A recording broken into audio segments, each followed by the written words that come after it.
नमस्कार. तर स्वागत आहे तुमचं माझ्या दुसऱ्या दिवसाच्या इंटरमिटेंट फास्टिंग 75 डेजच्या चॅलेंजमध्ये. आणि हे आहे माझं दुसऱ्या दिवशीचं वेट. आजही मी लेट उठलेली आहे, कारण एवढंच आहे की थोडं बरं नाही आहे मला वाटत आहे. आवाजावरूनही कळत असेलच, त्यामुळे म्हटलं थोडं आरामात करूया. एक्सरसाइज पण मी अगदी थोड्या दिवसांनीच चालू करणार आहे. हा आठवडा जाऊ दे, काही घाई नाही आहे मला वेट लॉस करायची आणि फिट व्हायची. एकदम आरामात चालू दे. मला काही म्हणजे काय जिंकायचं नाही आहे मला कुठे जाऊन. 75 डेज आहेत माझ्या हातात, सगळं आरामात होऊ दे. काळजी घेत स्वतःची करायचं आहे मला. त्यामुळे या माझ्या 75 डेजच्या जर्नीमध्ये पूर्णपणे बंद काय असेल तर ती आहे शुगर. मी शुगर अजिबात खाणार नाही आहे या 75 डेजमध्ये. त्यानंतर मैदा वगैरे हे जे काप्स ज्याच्यात असतात ना, ते नाही अजिबात खाणार आहे. काप्समध्ये मी फक्त कधीतरी भात खाईन आणि रोजची ज्वारीची भाकरी आहे, ते कॉम्प्लेक्स काप्स ठरलेलं आहे. त्यानंतर ऑइलबद्दल बोलाल तर मी जेवणामध्ये तेल अजिबात वापरत नाही. म्हणजे कधीतरी वापरेन थोडंसं, पण सगळं जेवण जे आहे ते तूप आणि बटरमध्येच करते आहे मी सध्या.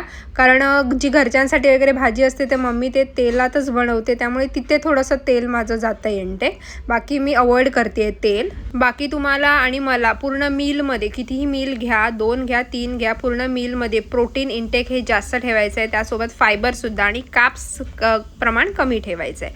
आता इथे नाश्त्यामध्ये मी थोडंसं भाकरीचं प्रमाण जास्त झालं होतं, एक भाकरी जास्त झाली आहे, त्यामुळे त्यामध्येच मी पनीर किसून टाकलेलं आहे आणि कांदा मसाले असं सगळं टाकून भाकरीमध्ये टाकून ते मी आज नाश्ता करते आहे. 9 वाजता हे मी केलेलं आहे. सकाळी ब्लॅक कॉफी घेतलेली होती अंघोळ झाल्यानंतर. 9 वाजता हा नाश्ता करते आणि दुपारी ऑफिसमध्ये 2 वाजता हा मी लंच करणार आहे. ती म्हणजे एक ज्वारीची भाकरी आहे. वाटाण्याची भाजी बनली होती सगळ्यांसाठी घरामध्ये, तर मी त्यातली थोडी घेतली आणि पनीर ॲड केलेलं आहे त्यामध्ये. हे लो फॅट पनीर आहे आणि सोबत काकडी दहीचं कोशिंबीर घेतलेलं आहे.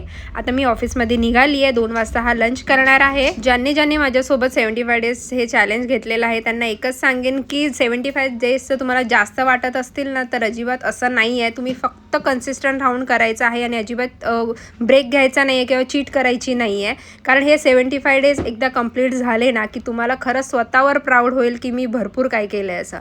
म्हणून फक्त 75 डेज थांबा, नंतर बघा तुम्ही काय होतं आहे ते. ऑफिसमधून रात्री घरी आल्यानंतर मी पाणी आणि 1 ग्लास सॉल्टेड लाईम वॉटर पिते. आणि रात्री झोपायच्या आधी जास्त पाणी पियायचं नाही आहे, कारण मग रात्री झोपेवर याचा परिणाम होतो, सारखं बाथरूम वगैरे जावं लागतं म्हणून. तर असा होता माझा आजचा दिवस. आपण उद्या भेटूया, तोपर्यंत बाय.